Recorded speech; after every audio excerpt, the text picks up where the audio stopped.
Good morning, everyone. Welcome to another crap Zwift race from me. Okay. Where am I?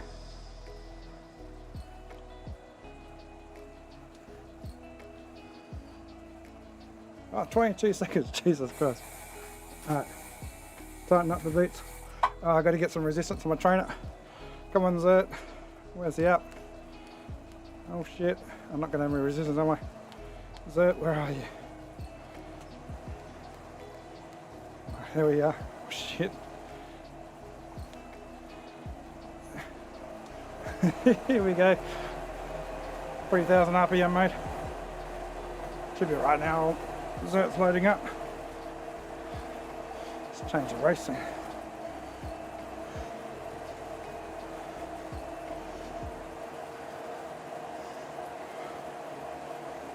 Nice warm up this. Still on the draft.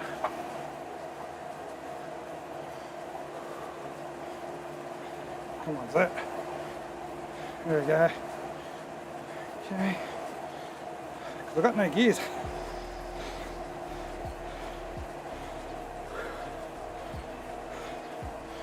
There we go. That's a warm up.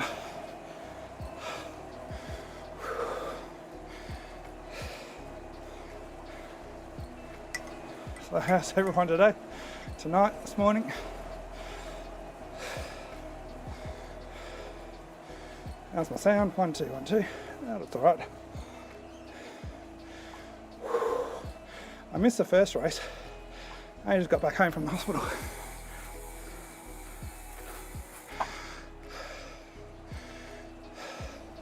After I gotta power up. We've rested.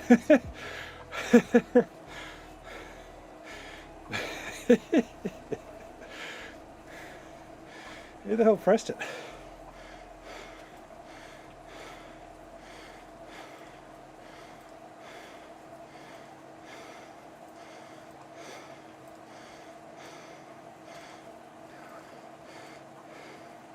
It's going for a long time. Can't quite pick the rider.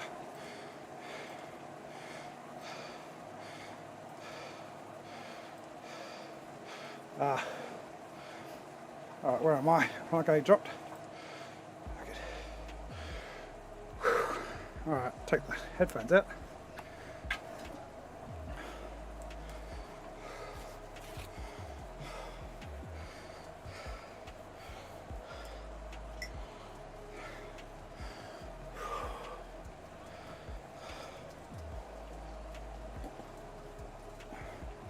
So this finishes on the climb. That little kicker. We all know it. Don't need to explain it. And we all know I do badly on it.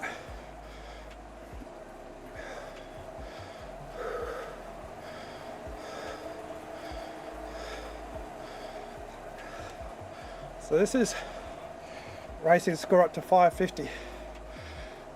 I can race the race below. I'm eligible for it. Where's the fun in that? Especially as I missed the first race. So I'm a little bit more rested than the rest.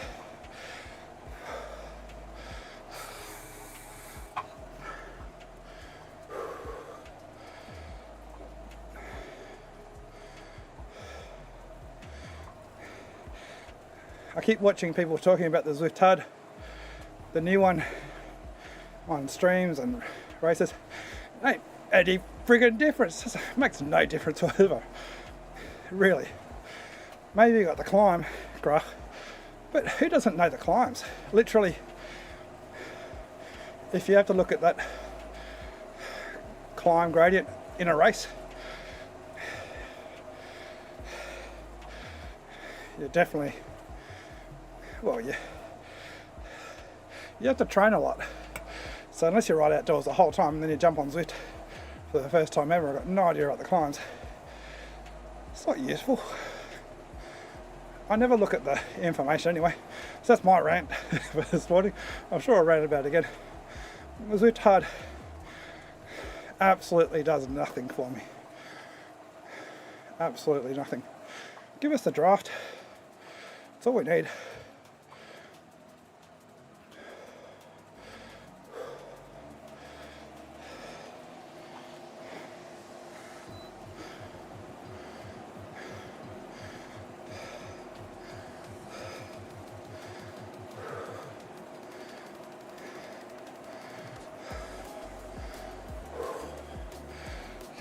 Worrells, because you keep pushing mid-pack. Stay at the back.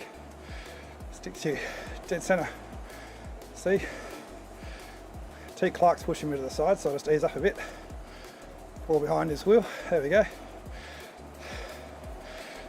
Pushes everyone to the side if you just sit in the middle of the pack.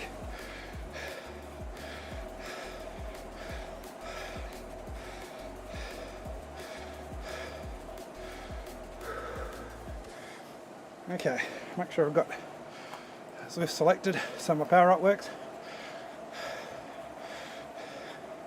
Hey Jonas.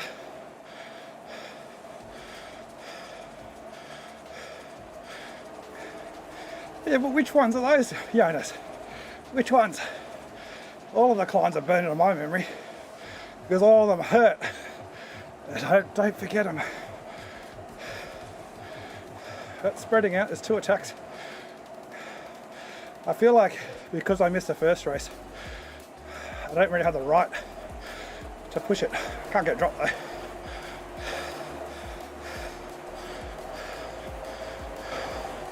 There we go.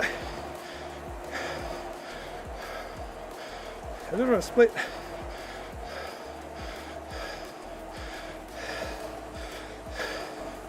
Ollie's up at the front. These 3 will keep pushing. Here's them.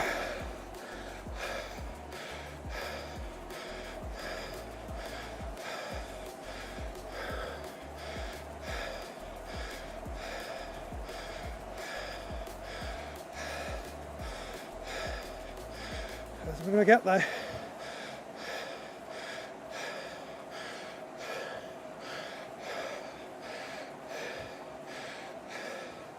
I ain't committed to that. Oh, there's 2 steers in front of me there. Jesus. It's alright. Just here for the workout, Jonas. I missed the first race because I was at the hospital bottle feeding Ethan.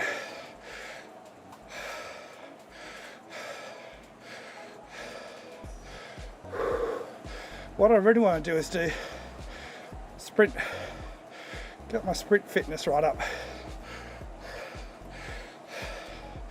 So I shouldn't be doing time race, I should be doing sprint training, but these are fun.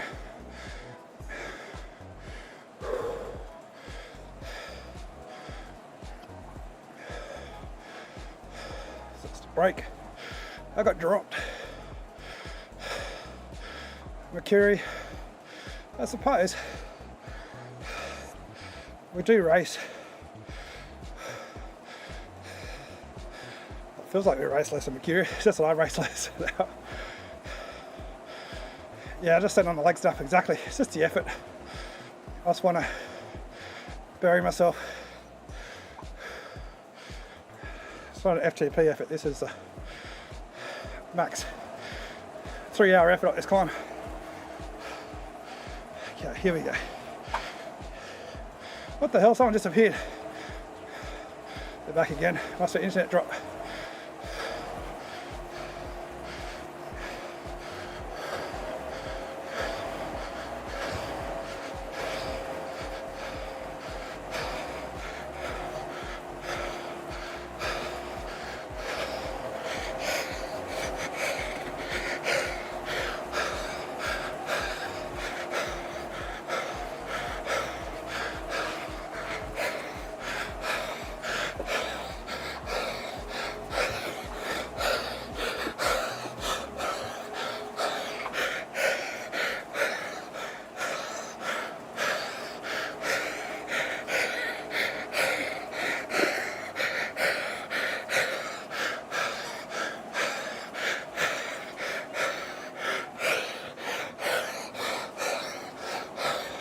Oh, they got me.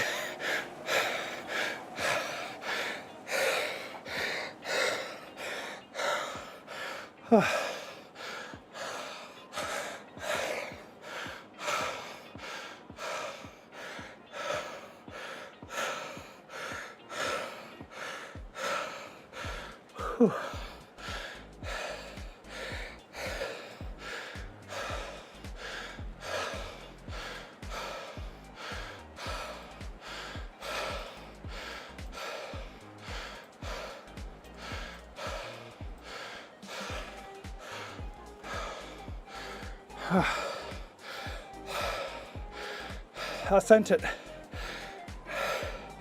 so that by snail mail the owners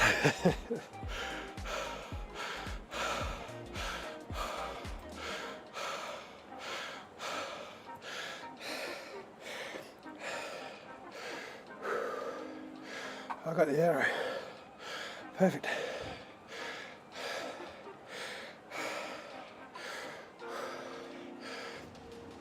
I keep doing yes. I was like, okay, get about halfway up, get out of the saddle, and push from there, go out of the saddle, and invisible force push me back down again. I didn't have time to put my contacts in, so apologies for the constant push, push, push.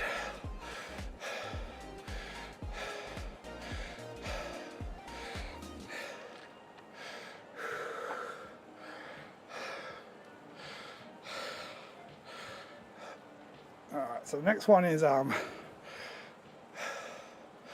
what is it? I'll figure it out when I'm on the course.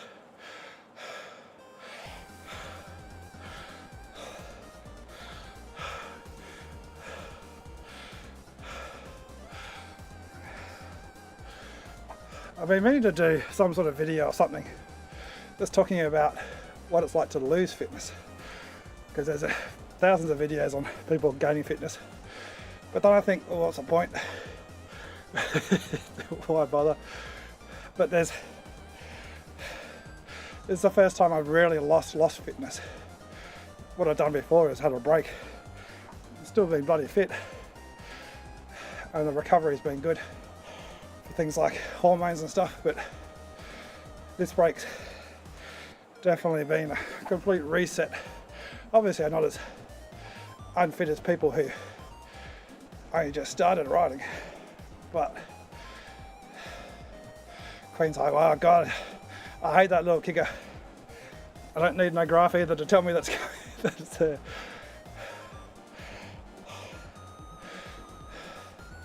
The thing that I find with losing fitness is that, yeah, it doesn't get any easier. You just go faster when you get fit, but there's a big difference between the pain.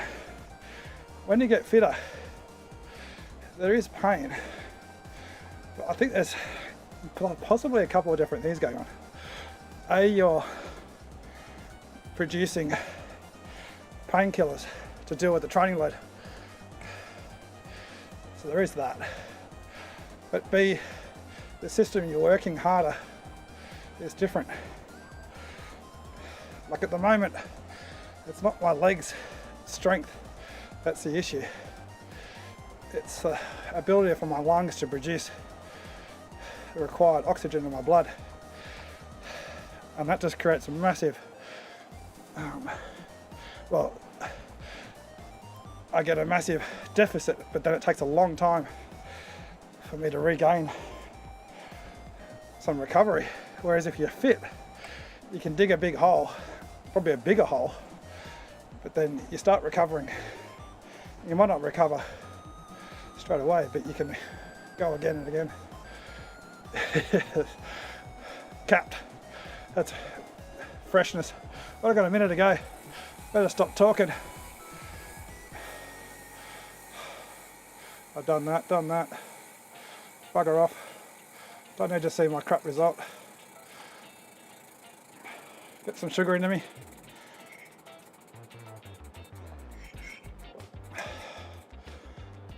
Oh, great, 3-week streak.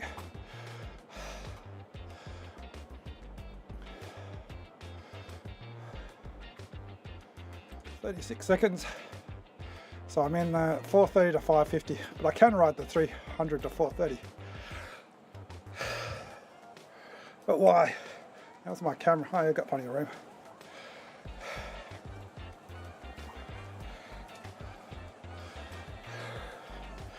Alright, 17 seconds to recover. Make sure I got some resistance.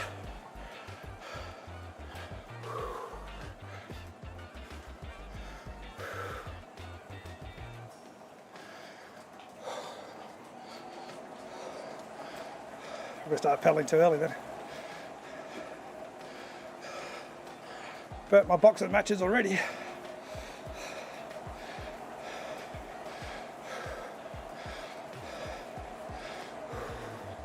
This is probably one of the best starts in Zwift out of the pens. As long as you stay in the group, don't get dropped.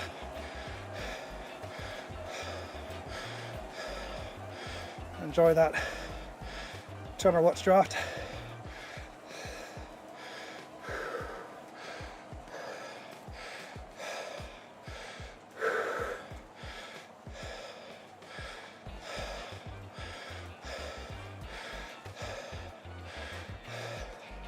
Unfortunately, I didn't miss it, Jonas.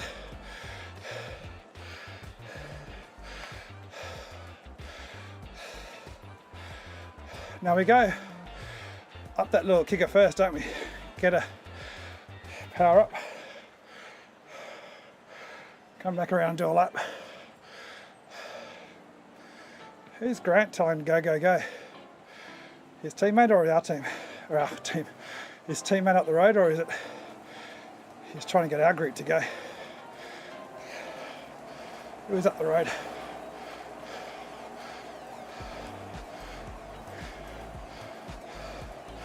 Greg C hasn't got a team, so he reckons he's got this, mate.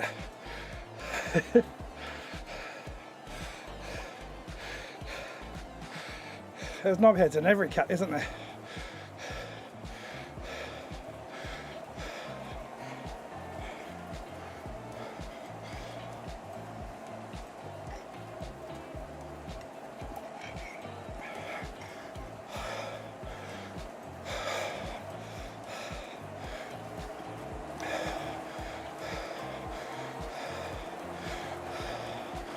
All right, get in the graft.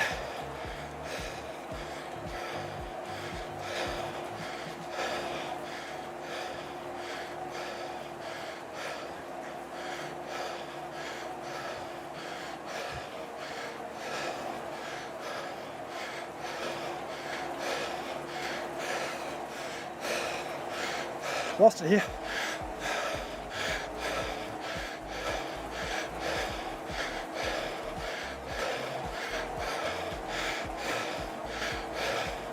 Oh, I'm bugging already.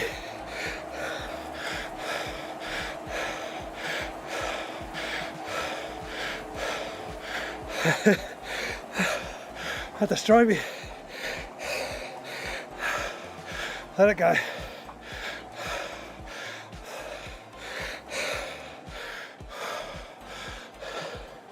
Physiology.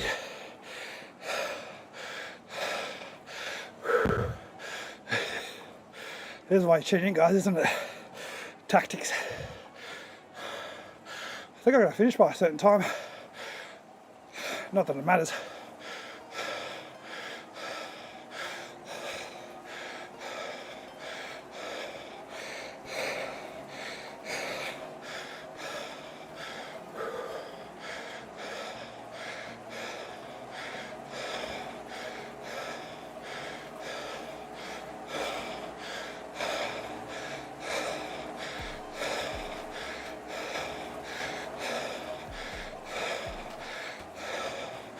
Alright, Steve, drag me to the finish.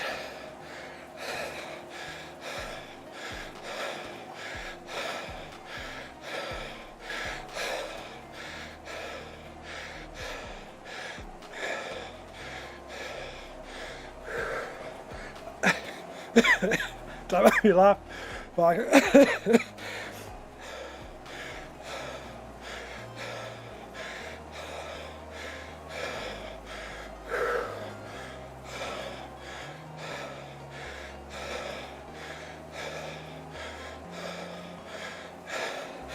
It's because I drifted back, glute press forward, I had nothing.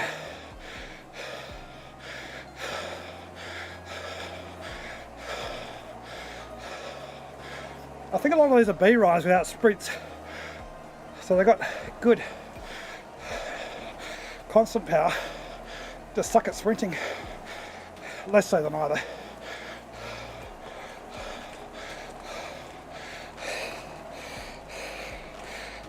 I'm just unfit, Mike.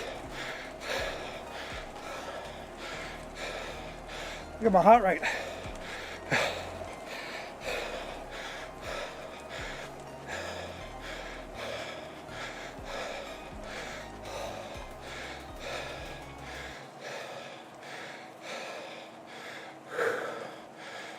What time's the next race? 45, isn't it? So I got 5 minutes really to exit, get back in the race. Problem is, the sooner you finish, the more recovery you get. I do it on purpose, Jonas.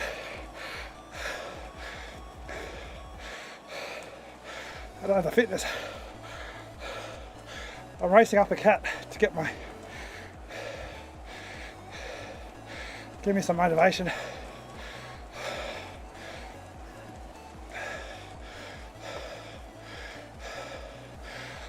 Exactly. I'm using this as yardsticks. It's no use using a cat that I can stay with and probably win as a yardstick. Another thing, as I was saying before, that if I was fresh I could have easily stayed there. And everyone else in this race, they may be slowish, but a lot of them are well trained. So there's not necessarily the same fitness as them.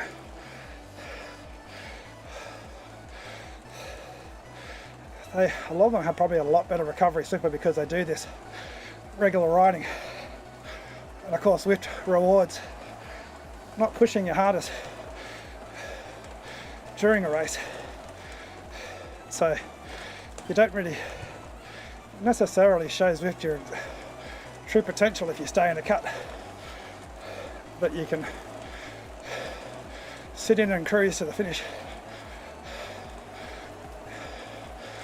And if you don't change uppercut, you don't necessarily get enough Z points to be upgraded possibly.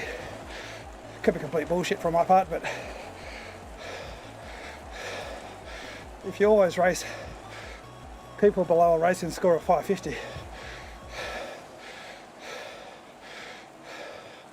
and you got a bad sprint and finish 10th despite smashing or being fit, being able to go over and over again. That's my rant, my excuses. What else, guys? I put my sock on the wrong foot today. I got slippery glasses.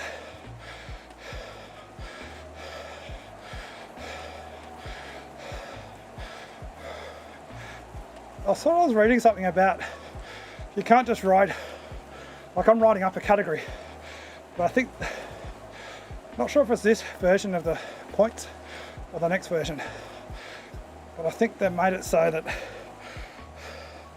stops in just riding the highest cat, finishing dead last and getting a shitload of points. So I'm not sure. I actually went down in points after my races last week, despite sort of finishing 3 or 4 places from last. You would have thought those guys would have had more points than me, unless they're doing the same thing as me.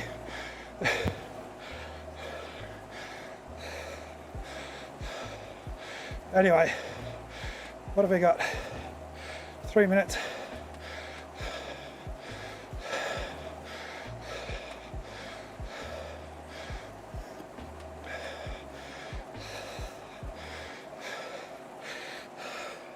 Supposed to be my sprint training. I can't do, if I do a sprint here, I get dropped straight away next race.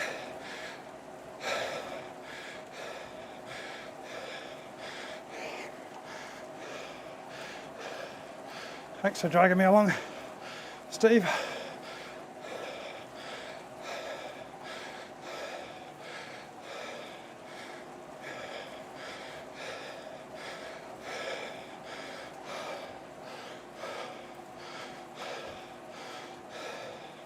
Try to rest a bit now.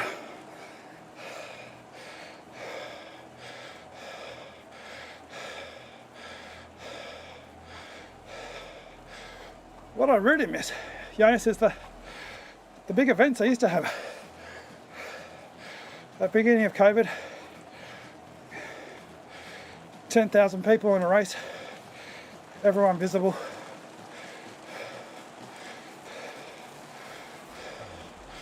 Now, I'm not sure if I got to finish within a certain percentage, but it doesn't matter. I missed the first race. But yeah, I miss having the events where you got 10,000 people over a 80-kilometre ride. You just smash yourself till you find a group. Doesn't need to be every week, but once a month, twice a month, be great. Look at that sprint finish. I assume I finished. Look at that power efficiency. You're efficient when you don't do anything. Oh, my sprint is front end loaded, that one.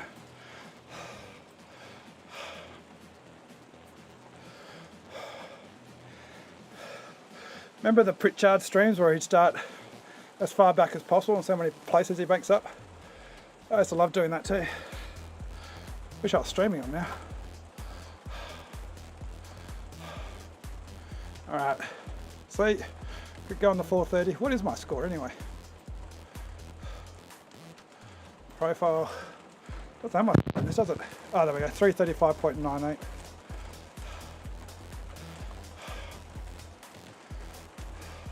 I just scrape into the category. I'm like the bottom of the other category and I'm racing in this category, you idiot.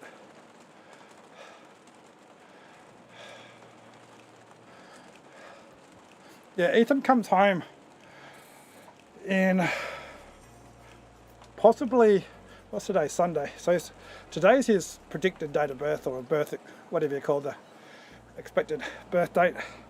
So he's at 40 weeks today, 3 kilograms, still got a bit of oxygen, still got his feeding tube, but we're doing bottles and breastfeeding. So if he gets off his low flow, so has no breathing assistance again tomorrow, the second time. See where he goes. Last time he lasted for about 36 hours. Let's see if he can get a week, then we'll be looking at bringing him home.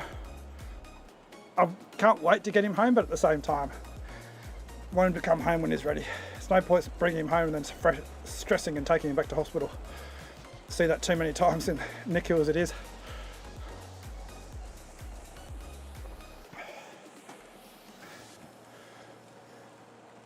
He absolutely smashed his bottle today. You get 15 minutes for him to finish his bottle. So it's 60 mils today. Got to about 4 minutes left and then refused to take the bottle, so burped him.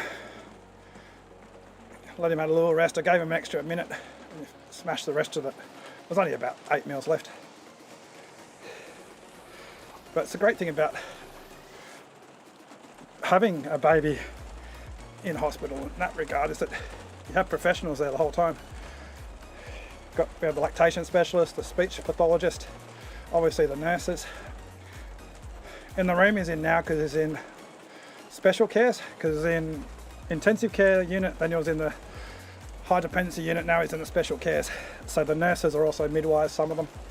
So it's also handy because they can also advise on a few things in regards to Whitney's breastfeeding and things.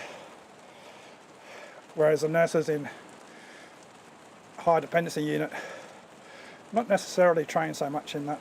They'd always give us a bit of advice, but they'd just book the lactation consultant. But being a premature baby, it also means we get a lot more support once he's at home.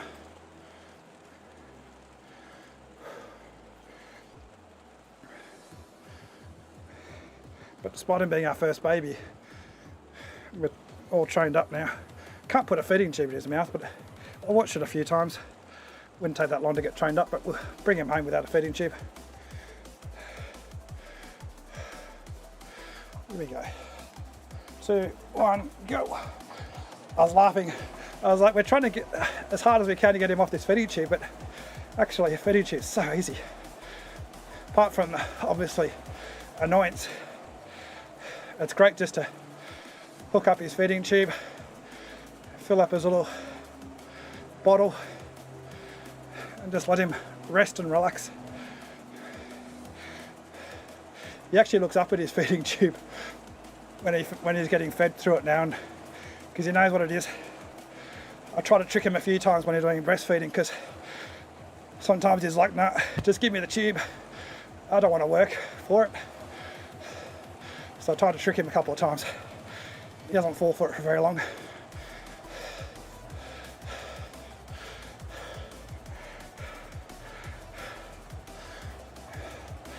And we're so used to the feeding tube. A lot of other people see the feeding tube and freak out. But like, he used to be on CPAP. He wasn't ever intubated, but there's other babies that were in the room intubated. That's a lot more confronting than a feeding tube. But people who aren't used to seeing stuff on babies' faces in their nose or mouth, it is confronting.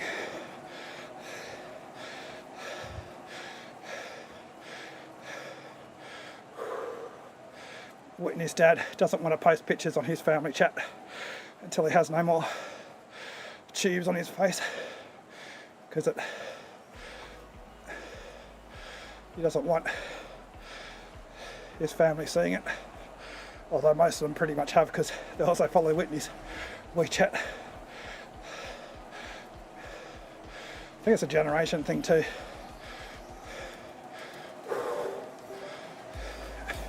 There we go again. Just right away so I don't get dropped. Right, so this is... Do we go up the castle? Hope not, but I'm assuming we do have to go up the castle at some stage.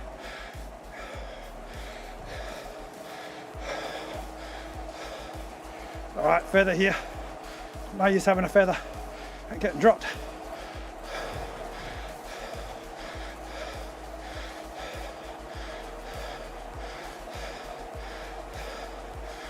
Alright, got the draft.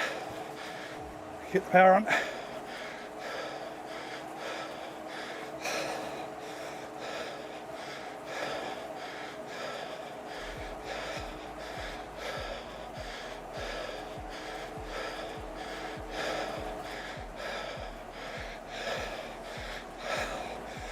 Hopefully that was a big push for the race today.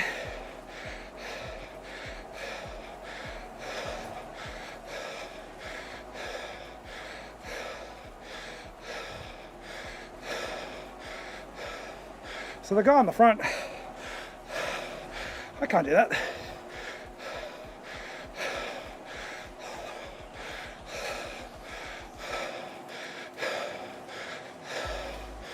What am I in this cat for?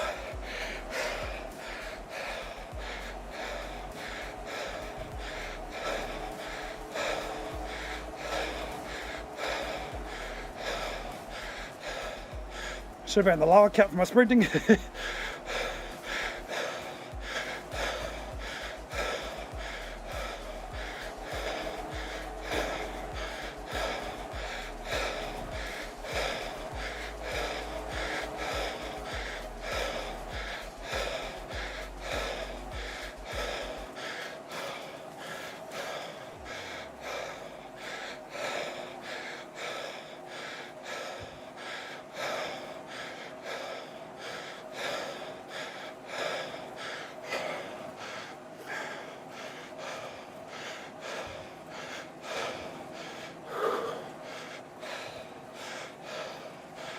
I 184 beats per minute.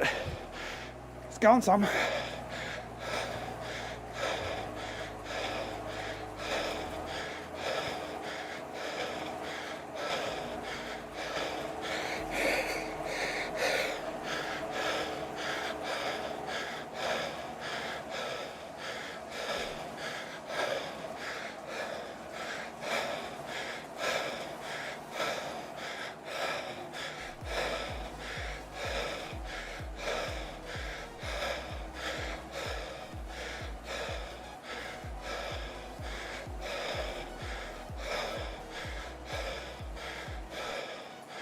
Right, least amount of power here.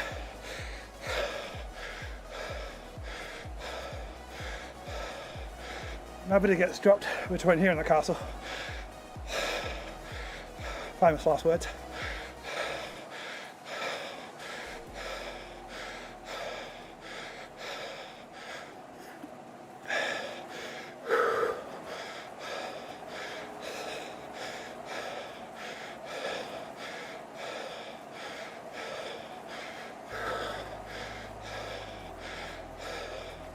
Make sure I get that acceleration up, that right away. There we go.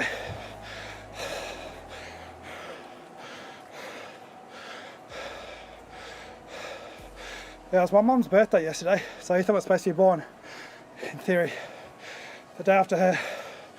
So we haven't been letting any of the family touch Ethan, obviously because of being a premature NICU baby. Trying to keep the contact between him and other people as little as possible. But now he's reached his full gestation, 3 kilograms.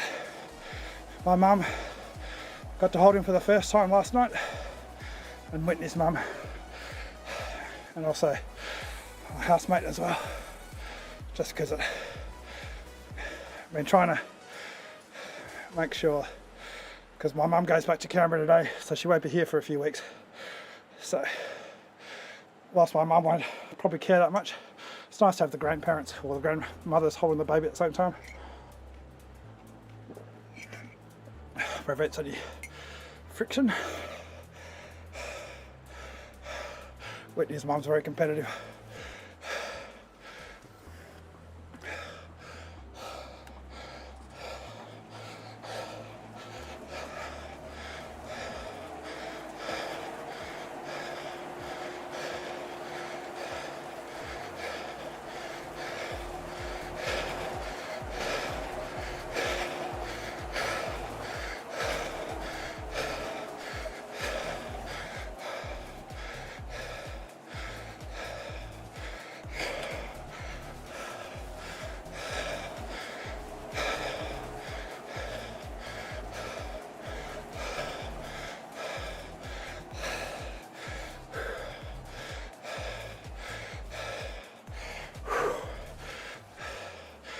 Yeah, it's actually hard talking about it. I was riding, get a lump in my throat. Okay, it's a long time, 1st of July, plus we were in hospital for over 3 weeks before that, or Whitney was. I spent 2 weeks of that sleeping overnight, so it's a long time. It really affects you in ways you don't expect.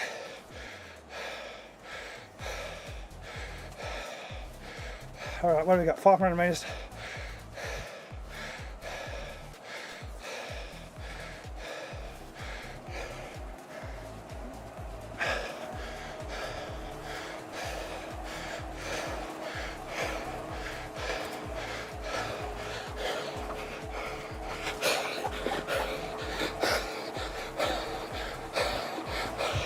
Fuck, I'm fucked already.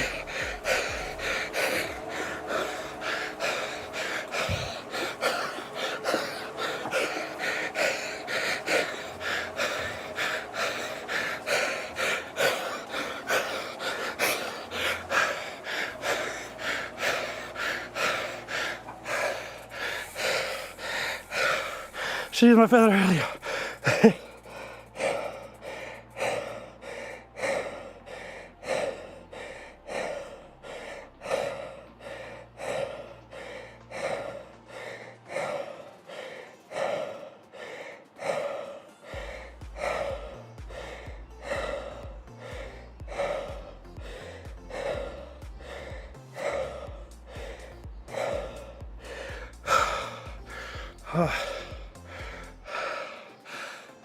Seventh.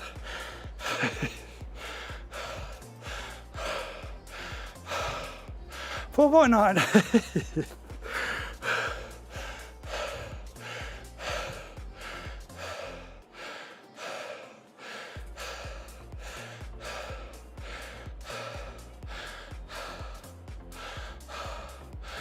I finished alright because I think a lot of people got dropped on that castle climb or that little circle. Using that momentum into it, I was able to have an advantage.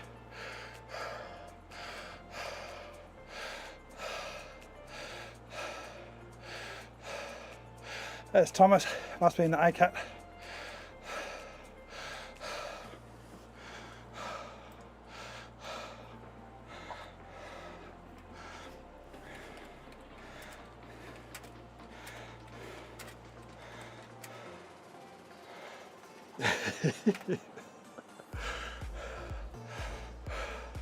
Almost had him. I reckon I was in the same ballpark, and he was in ACAT.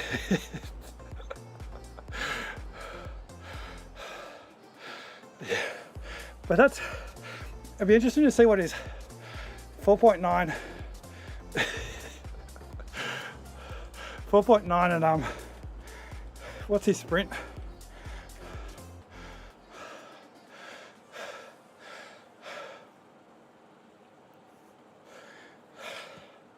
I could probably look on Zwift Power. My guess is he's probably not on Zwift Power.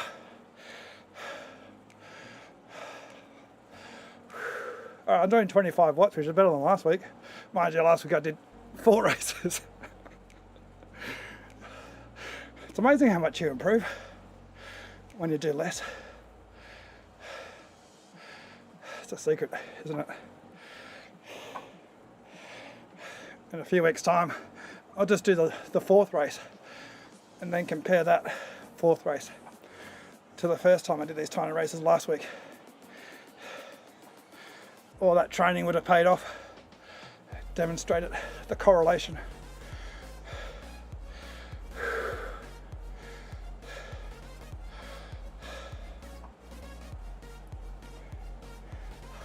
Where did I put the chat last time? I'm sure I had it in a... There we go. You see the fogginess.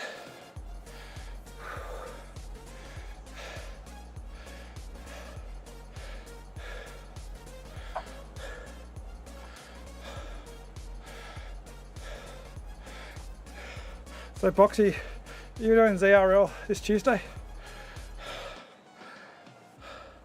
I'm kind of lucky. I said I was going to do ZRL, but you guys are all coming back. You know, and it's typical burritos. Everyone disappears, and then comes ZRL.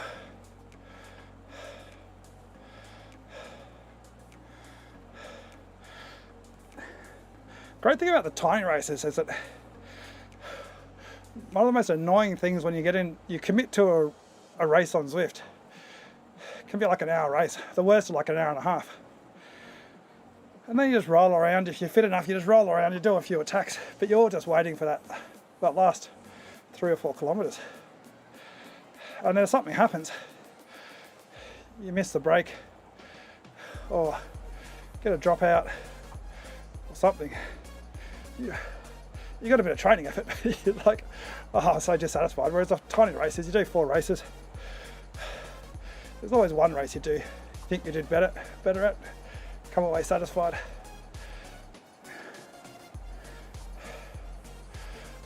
What it really did for me when I was fit was show me how early I can go, despite being absolutely buggered, which helped in other races when you did just a normal race. You're far more likely to go from 800 meters, catch the group out off guard. Not necessarily win it, but you just had that a little bit more tendency to go for it, because you've done it before many times with tiny races. Whereas before tiny races, I'd fallen into the trap of just holding the group together and then trying to maximize the sprint at the end.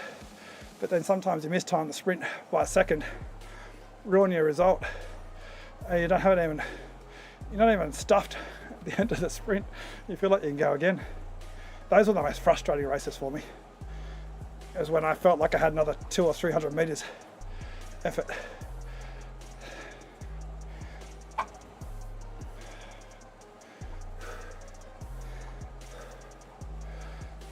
think it's also one of the reasons why I disliked ZRL in the end, because there's so much importance on making sure you maximise your effort.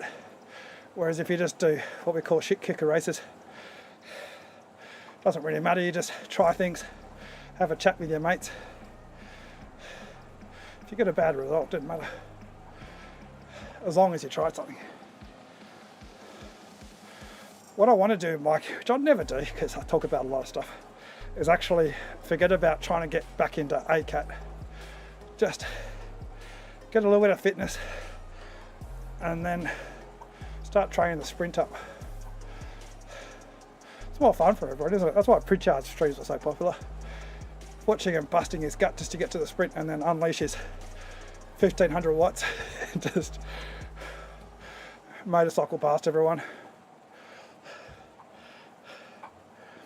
Although I was just talking about not doing that, trying to do different things. But still, it's nice to have a big sprint like Scott Brotherhood.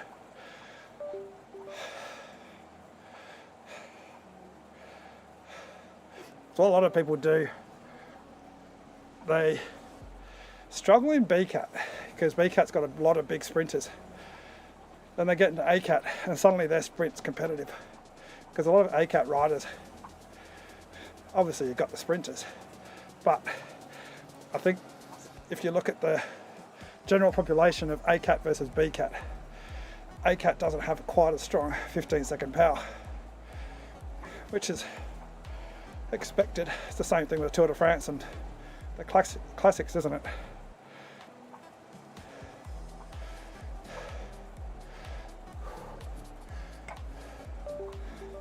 It's where you have obviously someone like Mathieu van der Poel is an extraordinary athlete. It's not the norm. But most of the peloton you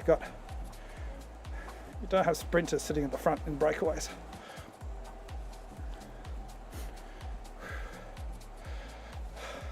Anyway, that's my professional advice. Send me $50. Have you found that your sprint's gotten worse the more the fitter you've gotten, Jonas? Obviously there's a thing where everyone thinks, oh wow, my sprint's gotten better after they have a break, because obviously freshness matters. But you turn on those sprinting muscles, what is it? Something type 2 sprinting muscles into endurance muscles. Obviously you can't recruit them for sprinting anymore. That's a trade-off, isn't it? To use your sprint, you've got to be in the front group.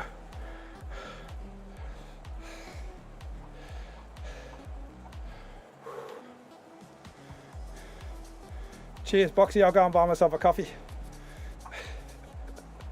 I'll get Ethan another bottle of milk.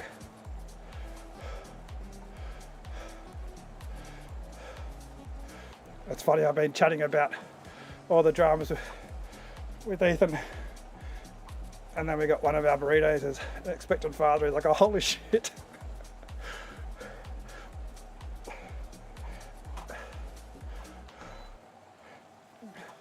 Being in the NICU completely warps my sense of what having a baby is like too, because obviously we do have some babies that don't really need to be in NICU because it's the mother who's in intensive care.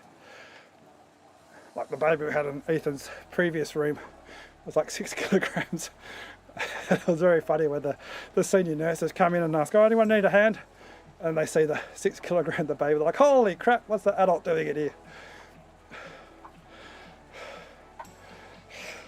Why hasn't he been sent home? But then, because you have babies who are born at home and then they have to come into hospital. So, I mean, I probably should be careful what I say about home births, but my experience in NICU means it's like, well, the problem with having a home birth, if you want to stay out of hospital, is when something does happen, you have to come into hospital, and it's a whole bigger stress because you've got to get your baby into hospital. Then they've got to work out what's wrong with the baby. It's one of the great things about the care that we have. The hospital we have is the highest level of care that you can get in. I'm not sure about the country, probably is like definitely top 5 in the country, but definitely in the state.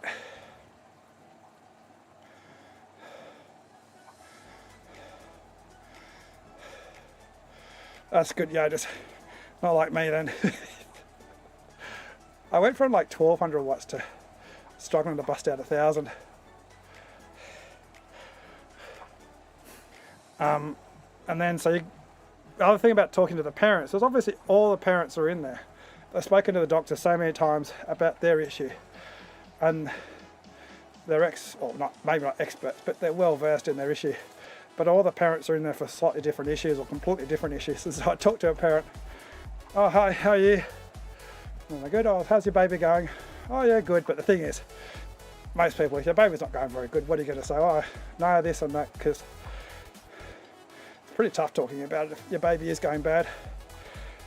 And then, they ask about, why are you in here? And then they rattle off all these medical terms as if I know exactly what they're talking about as if I'm a doctor. But I'm just like, oh, yeah, Ethan's in because of restricted growth. And they've probably got no idea what the hell that is.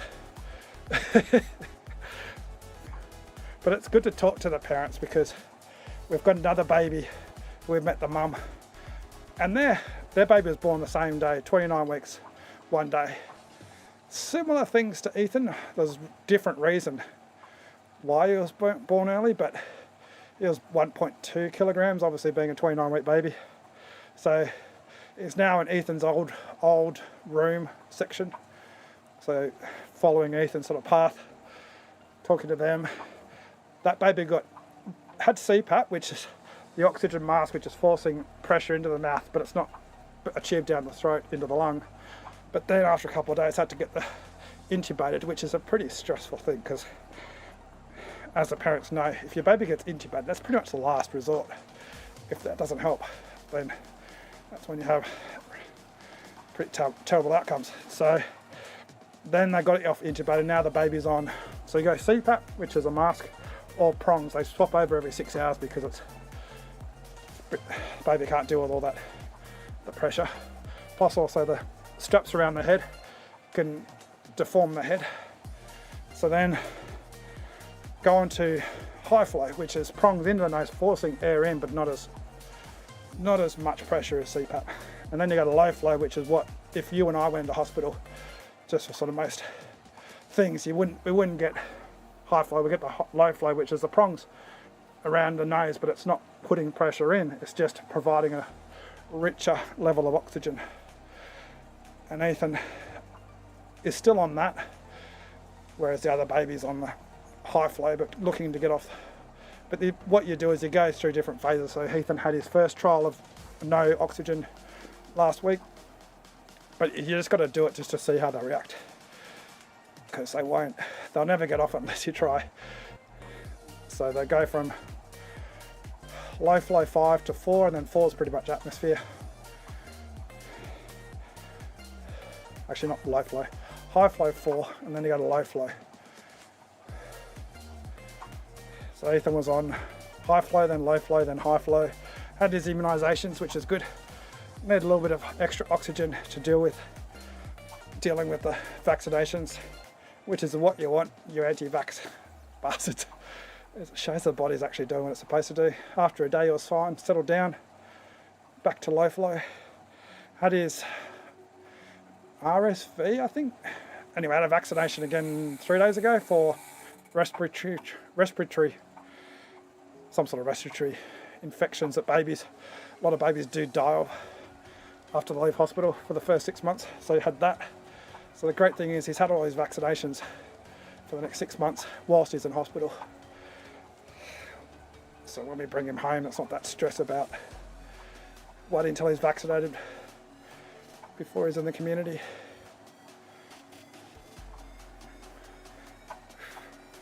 One of the reasons why I haven't streamed is because it's obviously emotional talking about it, but also there's another baby in NICU whose mum runs a business selling stuff basically around baby items.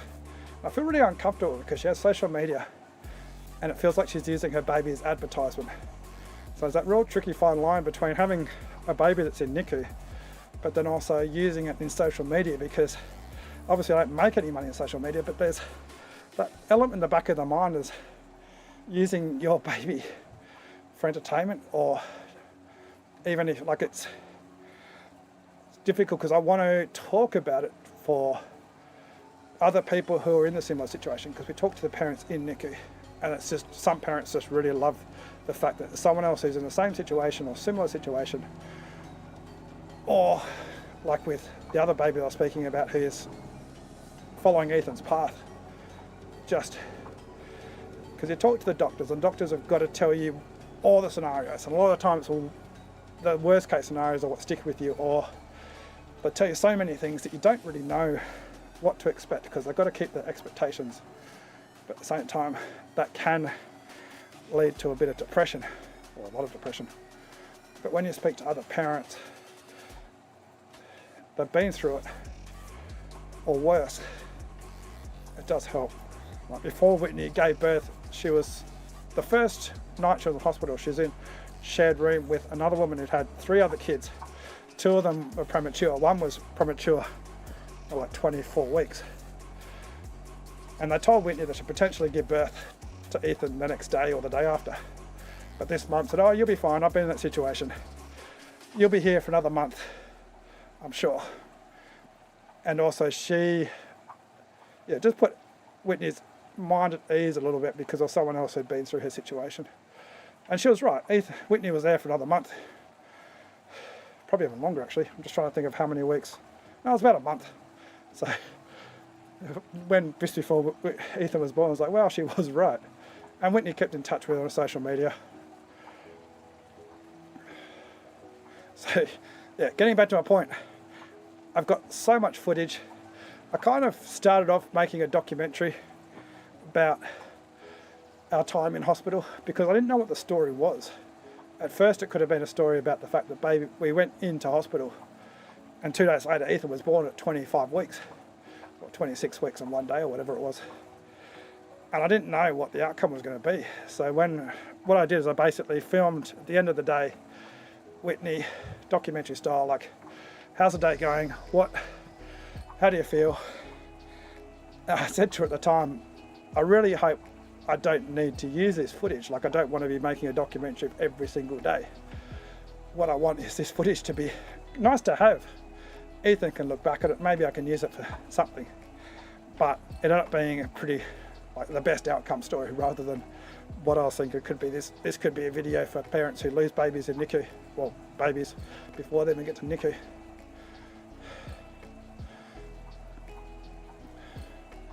Yeah, exactly. It's one of the things, being in hospital, we have social workers, people to talk to. It's a slight issue in terms of, because obviously they don't tell you, but everything you do with the baby, the nurses document, just because it's obviously it's sort of a way for the hospital to know what's going on. But also there are babies that had taken away from their parents, and there is a very sad situation at the moment, well, I think it's already happened, where another baby was born to a mother who was a drug addict, and the baby was taken away from the mother. I'm not quite sure what the situation is, whether it was foster care or the father's family or something. And that's obviously not going to happen to us. But then when you have situations where you're struggling, it's kind of like, well, I want to talk to someone professional, but at the same time you don't want to talk to someone in the hospital and say, actually, I'm not doing very well. Things aren't great. Whitney and I, we're not, obviously there's a lot of stress, there's a lot of tension. So you're like, I want to talk about it, but at the same time, you get defensive, because like I can look after my baby. I just need a bit of a chat.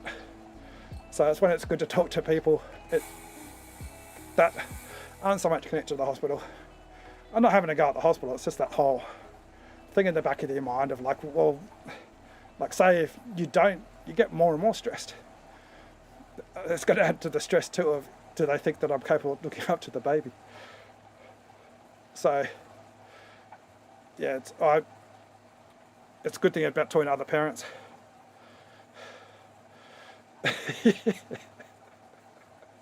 That's for sure. You get the good moments. One of the issues is getting to the hospital, because Whitney and I got a completely different understanding of what time is. So I get stressed because Whitney decided what she's going to wear. I'm like, I just want to get to Ethan before he starts crying.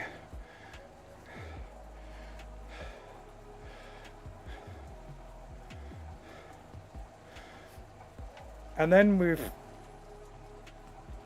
had a NICU baby, we've had a premature baby, and now he's still on oxygen. But then we've got to then go, okay, now he's not a little tiny precious little baby, he's a tough little bugger. Whitney's still struggling with handling him gently, like she handles him very gently.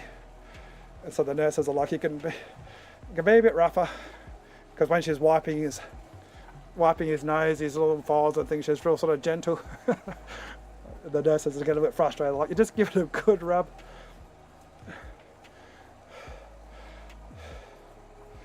But it's better to have her being gentle than stressing out that she's being too rough. God, I'm absolutely flying at this climb at 50 watts. Riveting viewing. This is recreating the Alp in miniature. Scaling the effort. Yeah. That's what talking to other parents, because we're first time parents, and every parent thinks they're discovering something new. But the great thing about talking to other parents is like, yeah, that's babies. You're not head.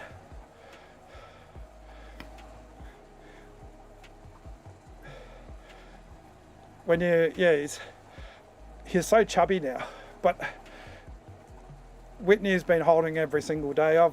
I didn't do kangaroo care. I like where you put him up against your chest without like clothing and things. I left him for the first week just because he was so tiny. Whitney was obviously sharing the immune system, so Whitney couldn't make him sick. She could hold him. They're all, based at the same immune system. So I left it for a week just to make sure I got through that first week before I held him. But he was just like holding a pigeon. It was just bones and no weight. Just bones, like elbows, little claw fingers. He was born on the 1st of July. So what's that? 2 months, 15 or 14 days. But the good thing is I kind of forget. But he was born at 29 weeks on one day. So his actual gestation is due today. He was born at 793 grams. He's now 3 kilograms. So completely different baby. Totally different. It's obviously rough having a baby born so early, but congratulations, Ben. How much does your baby weigh now? I'm obsessed with weight.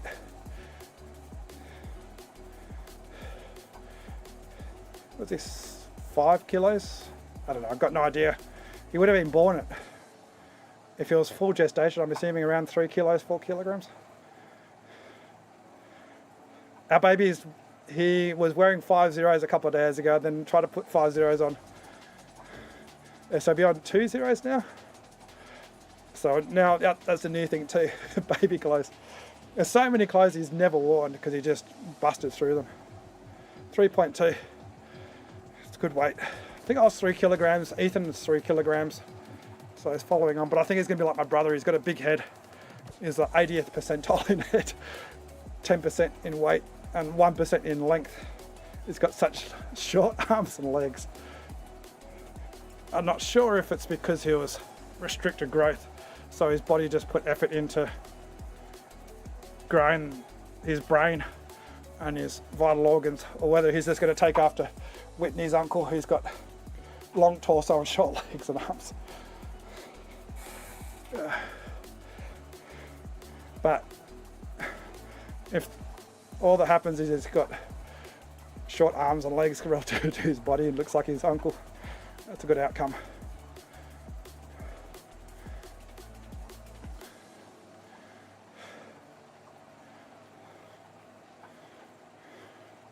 There's twins in our room. Cheers, Boxy.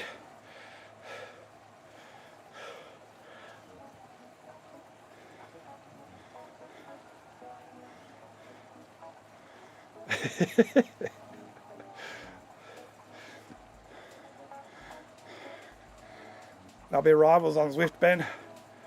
What's his name? Or is it a girl? You might have said. No, you haven't said it's a boy or a girl, so. I had Gatesy message me when I said, oh, we're having a boy. He's like, you can't do that. You can't impose. I was like, fuck off, Gatesy.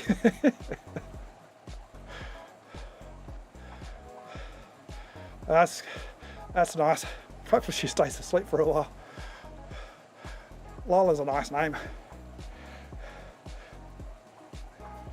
It's hard to come up with names. It was easy to come up with first name, but then it was difficult to come up with middle name because Whitney's Cantonese, and so we're going to spend a lot of time in China. And so then you got the whole issue of coming up with a Chinese name. So I've got very complicated. But we've got twins in Ethan's current room. One twin I think is doing like fine, absolutely ready to go home. But of course, it's difficult with twins.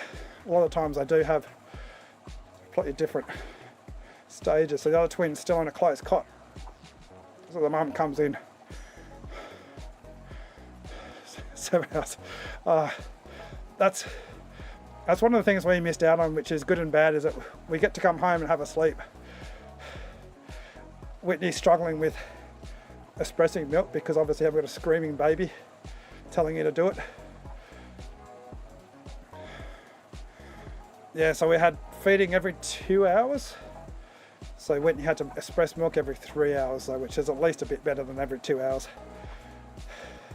And we've had full-term babies in the room with Ethan when he was a bit younger, and Ethan was like, and then he had, wah! It was like, holy crap. That was so loud. You could hear him down the hallway. He's starting to get a stronger scream, but it's still just newborn baby scream, not 1 month old. See you, Boxy.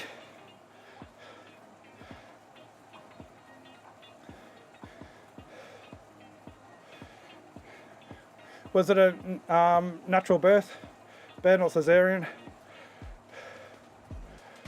Whitney got away with, because obviously we're getting monitored constantly in hospital, so they're trying to judge like when the baby is best to be out, but also avoiding an emergency cesarean. So we got a planned cesarean, but it still happened within an hour.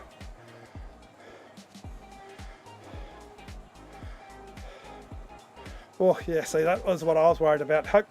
I'm hoping that it all went well. There is a lot of complications. Obviously I see the bad situations with mums getting nicked, vital organs and things and complications. Did you actually get to be there at times? Because most of the dads I see, if there's an emergency section, by the time they get to the hospital, it's all done and dusted, if they're not at the hospital. Even Whitney's planned C-section, she basically gave birth in 40 minutes or so from when they said, okay, we're having the baby.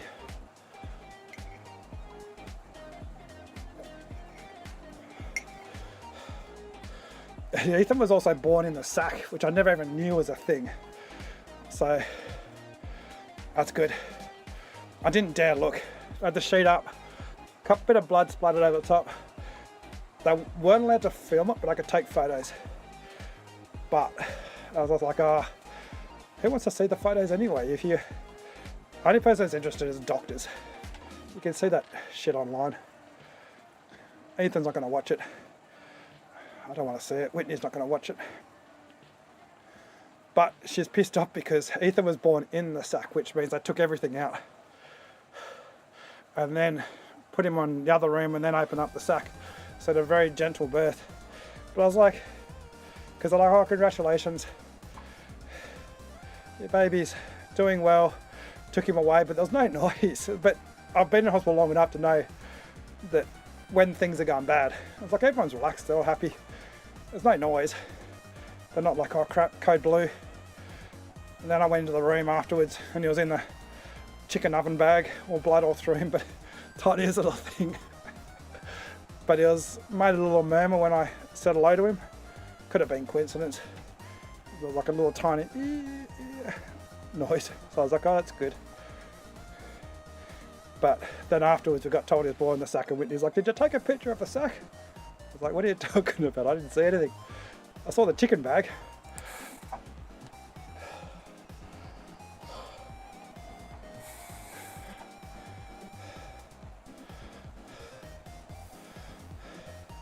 It's a pretty scary thing, isn't it? I don't know if did you hear the heart rate go down? Because we had CTGs with Ethan since 27 weeks. I did hear his heart rate drop. That's a scary, scary thing.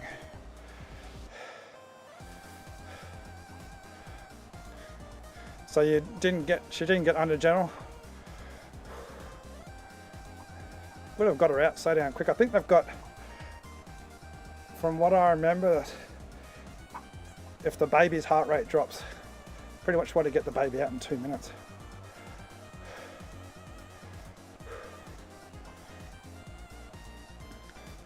Okay, I have to wait for your time.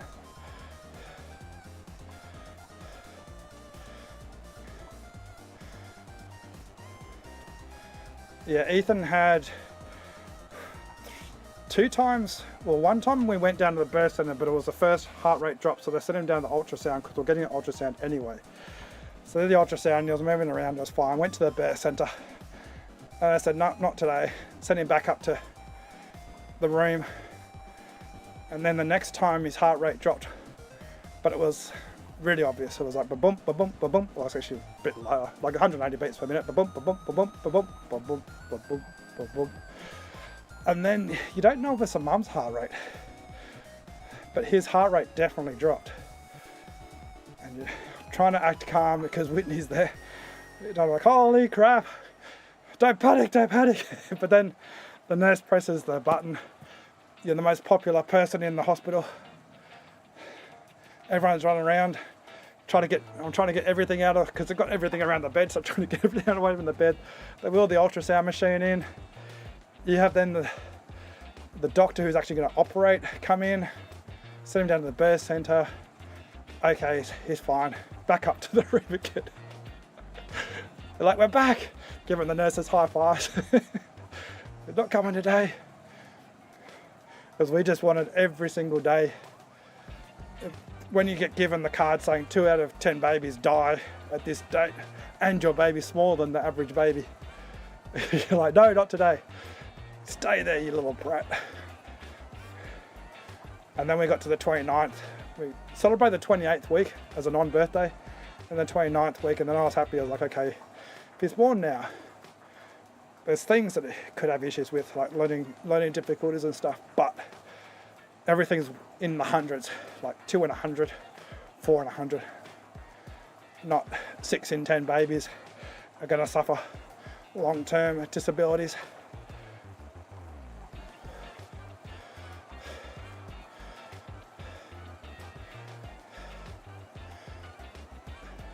"41 weeks. Yeah, your wife would have been very happy to get the baby out.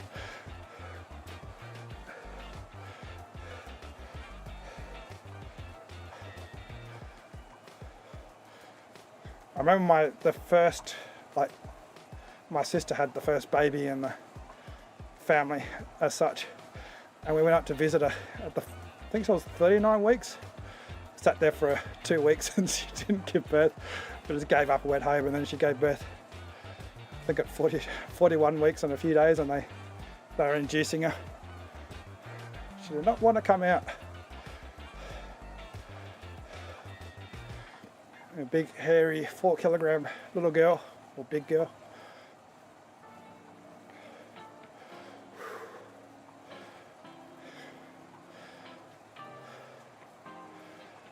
I've been reading the Gruffalo to Ethan. I don't know if whether you read the Gruffalo. I think there's a few books that are similar. I think my English is going to improve reading books to Ethan. There's a lot of tricky sentences in there for the baby or toddlers to learn. He gets really cranky before feed time, but sometimes if you read to him, he calms down just for a little bit longer.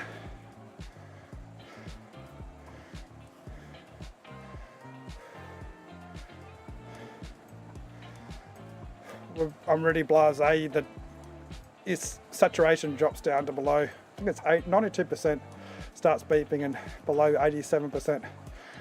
You go ding, bong, ding, ding. You sound like bloody Donald Trump. Ding, ding.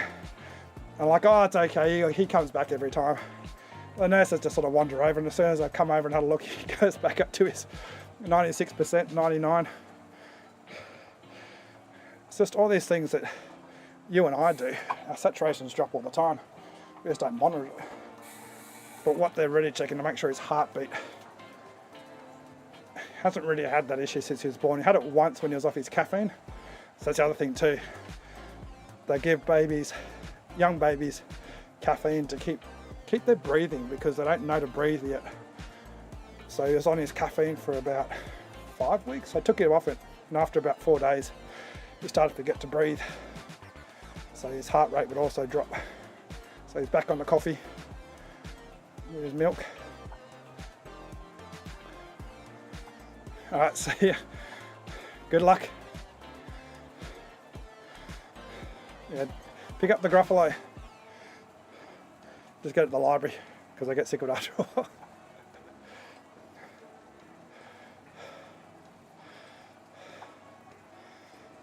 I better go too, Ben. All right, catch you, everyone. Where's my, I should change my, should have been doing my 3D screen. I put a lot of effort into making that. I'm a little bit bright today, aren't I? I didn't have a chance to adjust my camera. All right.